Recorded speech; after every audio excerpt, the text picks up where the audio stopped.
ఆకాశం మేఘాలతో నిండిపోయింది. మెరుపులు చీల్చిన ఆ క్షణంలో నందీశ్వరునిపై ఆసీనుడైన మహాదేవుడు అవతరించాడు. ఆయన త్రిశూలం ధర్మానికి సంకేతం.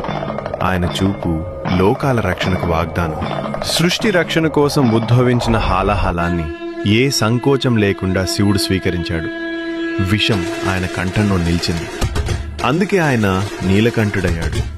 త్యాగానికి ఇదే పరమ సాక్ష్యం. శివుడు అమృతాన్ని భక్తులకు ప్రసాదించాడు. ఆ అమృతధారలతో భూమి మళ్లీ శ్వాస తీసుకుంది. జీవితం వికసించింది. ఇది మహాదేవుని కరుణాస్వరూపం. అధర్మం హద్దులు దాటిన వేళ శివుడు నటరాజ తాండవం ప్రారంభించాడు. భూమి కంపించింది. ఆకాశం చీలిపోయింది. పాత సృష్టి భస్మమైంది. వినాశనం తర్వాత శివుడు ధ్యానంలో లీనమయ్యాడు.